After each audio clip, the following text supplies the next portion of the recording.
यो सहरको कोलाहलदेखि कहिलेकाहीँ कतै पर जाउँ झैँ लाग्छ। सायद यो कोलाहलमा म आफूलाई महसुस गर्न सक्दिनँ, या सायद यो कोलाहलमा जिउनुको अर्थ नै भेट्दिन, या सायद यो कोलाहलमा घुल्दा घुल्दा आफ्ना खुसीहरू गायब भएको पत्तै भएन।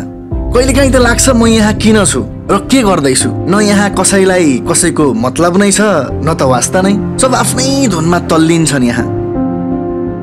तर यो ठाउँलाई हेर्नुहोस्, यहाँको कहानी अलि फरक छ।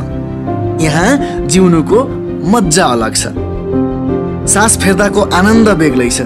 अनि एक ठाउँमा बसेर आफ्नै मनका कुरा शान्तसँग सुन्नुको मिठास सुनौलो छ। यहाँ बस म र मेरा सोचहरूसँग हल्का उसका याद, हल्का चराको चिरबिर, हल्का हावाको सुसेली अनि कलकल बगेको पानी।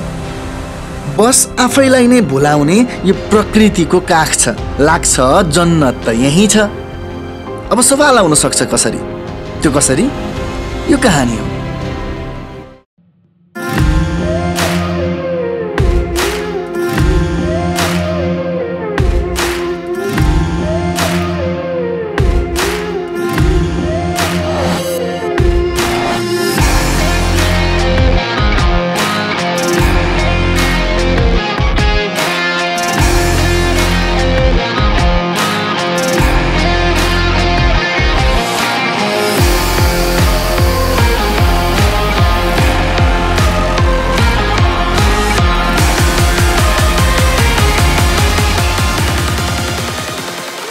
मान्छेहरू भन्छन् ट्रेक जाँदा होस् या फर्किँदा अन्नपूर्ण सर्किटको ट्रेक अपुरो हुन्छ झिनु डाँडा नपुगी।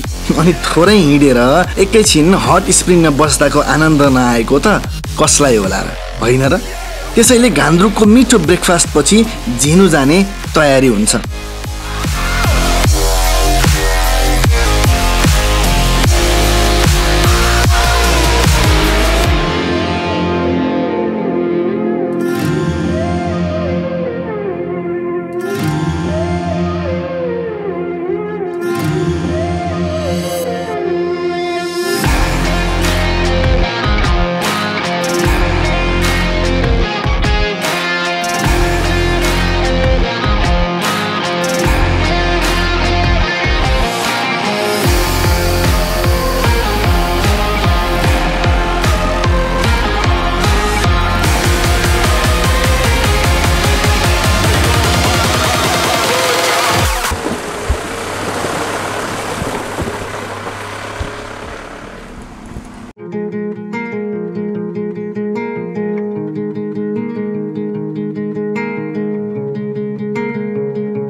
वैसे झिनु मेरो प्लानमा थिएन। मैले ट्रेकमा भेटेको दाइ र भाउजूले मलाई झिनुको आइडिया दिनुभयो। अनि उहाँहरू चाहिँ मसँग एक दिन पोथाना एक्सटेन्ड गर्ने हुनुभयो। पोथाना अर्को एपिसोडमा पुगौला। अहिले झिनुमा रमाउनु पर्छ हामी। अनि यस्तै नयाँ मान्छेसँग भेट्दै नसोचेको सफरमै त मजा छ। आखिर सफरमै त थिएँ म, अनि सफरकै त भएँ म। यो सहरको कोलाहल भन्दा थोरै फरक सोच्दा यी गाउँको बाटो र गल्लीहरूको याद आउँछ। अनि आउँछ याद ती सफरको। न घरको छ याद, न मान्छेको, बस सफरमै त छु म अनि याद छ सफरकै।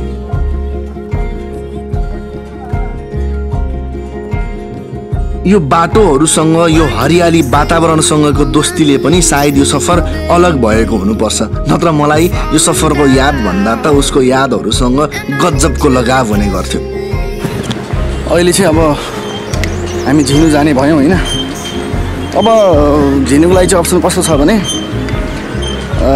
घान्द्रुकबाट यु क्यान वक 2-2.5 घन्टा 3 घन्टा झिनुमा, हटिसमा 1-1.5 घन्टा बसेर फेरि ब्याक टु घान्द्रुक। त्यसरी एक दिन एक्सटेन्ड गर्नु पनि सक्नुहुन्छ। या घान्द्रुकबाट 45 मिनट जस्तोमा जिपमा आउनु मिल्छ, 2000 लिन्छ। हामी चाहिँ अब फेरि आज बेलुका घान्द्रुक या पोथाना पुग्नु पर्ने भएर वी डोन्ट ह्याभ टाइम। त्यही भएर हामी चाहिँ गाडीमा आयौँ, जिपमा आयौँ 2000 रुपियाँ तिरेर। देन आफ्टर द्याट यहाँ आउने, एकछिन हट स्प्रिङ रमाइलो गर्ने। अब यहीँ बस्न पनि मिल्छ, उता जान पनि मिल्छ। सो चोइस तपाईँहरूको आफ्नो हुन्छ। सो त्यो बेस्ट अप्सन। अनि कति लामो छ यो ब्रिज, कसम यति लामो ब्रिज मैले हिँडेकै छैन सस्पेन्सन ब्रिज चाहिँ होइन सो बवाल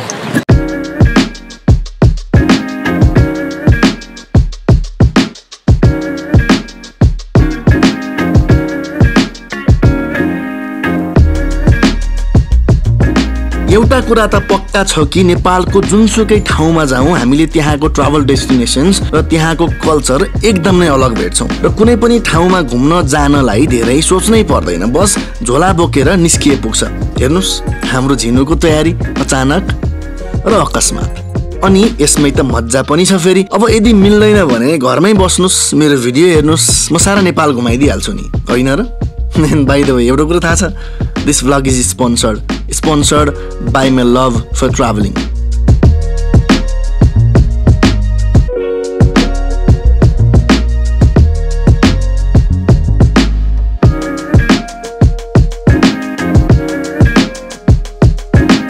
So,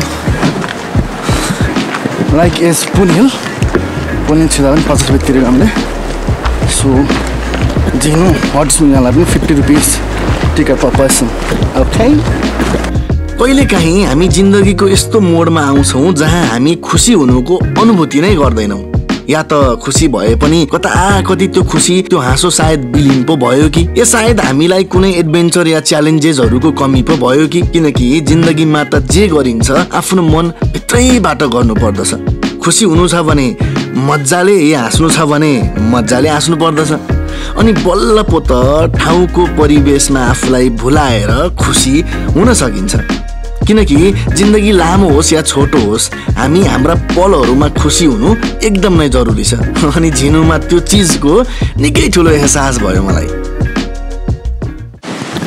सो झिनु हटस्प्रिङमा त आइयो तर इट्स बिन थर्ड डे लगातार पानीले गोदिरहेको छ अहिले पनि पानी परिरहेको छ यहाँनिर सो अब एकछिन यहाँ हटस्प्रिङ रमाइलो गर्नु पऱ्यो पानीसँग परिरहेको छ लेट्स सी आजको यात्रा पनि फेरि पानी डिस्टर्ब हुन्छ जस्तो भइरहेछ अब के चाहिँ हुन्छ let's see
So finally it was the greatest experience हैन मैले अहिलेसम्म गरेको न hot spring so it was my first experience अलि वाल थियो सक्यो फेरि माथि लगभग पहिला चाहिँ घुम्न सक्यो उकालो दिन्छौँ हामी माथि होटलहरूमा यसो खाजा नास्ता चिया नास्ता अथवा खानै खाने लोडिङ टु डिङ द्याट आज पनि पानीले ल्याङ गर्दा छ but still sofa so good बबाल सो फाइनली चाहिँ झिनु हटस्प्रिङबाट आएर बिहान हामीले चाहिँ अलिकति चिया अनि एउटा रोटी त्यो घान्द्रुकमा ब्रेकफास्ट गरेका थियौँ अनि सो अहिले खाना अर्डर गर्दैछौँ खानाभन्दा अगाडि बडी रिल्याक्सेसनलाई चियर्स सो लगभग 1:15 भइरहेछ माहौल पुरै धुम्म छ आज पनि पानीले अघि छिटा हान्दा 1-2 चोटि त हामीलाई लखेटेकै हो तर अब अझै पुरै धुम्म भइसकेको छ सो मोस्ट प्रोबेबली पानीले ल्याङ गर्छ होला अनि प्लस अरू चिजले ल्याङ गर्नुपर्छ आज त्यही भएर चाहिँ आज we will be resting here at Jhinu अनि यहाँको माहौल चाहिँ आज एकदम गजब पारामा हामी बुझ्नेवाला छौँ आजको बासी हुन्छ आज रेस्ट डे कम्प्लिटली म एकछिन त्यहाँ पुगेर त्यो ठाउँ र मौसमको आनन्द उठाएँ एकछिन त्यहाँका गल्लीहरू डुलेँ रुख बिरुवा निहालेँ एकछिन तातो पानीको डुबाइले पनि निकै आनन्द भयो शरीरलाई नयाँ कुरा हेर्दै नयाँ मान्छे भेट्दै र त्यहाँको गाउँले परिवेशमा आफूलाई घुलाउन खोजेँ अब बस यो हेर्नु थियो कि झिनुले के पस्किँदैछ मेरो लागि। तर तिम्रो दाइ त राजे सम्हालो। चान्चुन स्वागत कहाँ पत्छ र। बेजोर झरीले दिनको रौनकता थपिदियो।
I found a star in you, always guiding me to where my words are true.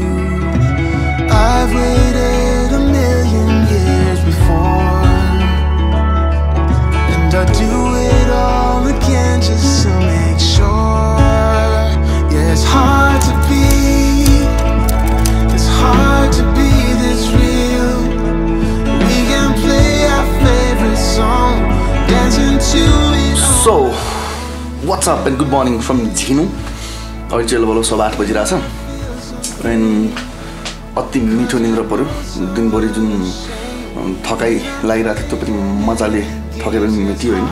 हिजो काइन्ड अफ रेस्ट जस्तो पनि भयो। पानी परेर एक त हाम्रो मन पनि थिएन जानलाई, प्लस पानी पनि परेर नजा भने जस्तै गरिदियो। So we stayed at Jhinu, I guess one of the best hotel in Jhinu यो हो। म नाम लेखिदिनु तलपट्टि, नम्बर पनि छोडिदिउँला। एन्ड सो यस, अब ब्रेकफास्ट गर्ने। देन आजको प्लान चाहिँ के गर्ने हो भने यहाँबाट घान्द्रुक हुँदै चाहिँ आज पोखरा पुग्ने प्लान छ। अब हेरौँ बाटो के कस्तो छ। पानीले आज पनि डिस्टर्ब नगरिदियोस्। 3 दिन भयो लगातार पानीले कुदाइ छ होइन। बिहानीको परिवेश निकै रमाइलो भयो। हिजो मजाले पानी परेकाले पनि होला आज मौसम गजबले खुल्दै थियो। अनि यो बिहानी मौसममा चियाको चुस्कीको मजा नै अलग हुने गर्छ। वैसे चियाको दिवाना जो हुँ म।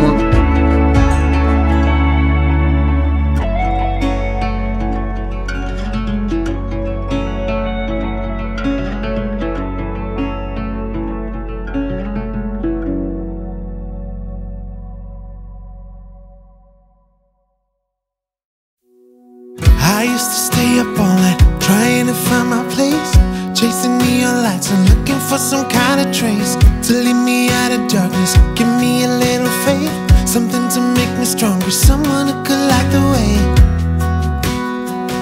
Then you came to me and you gave me reason.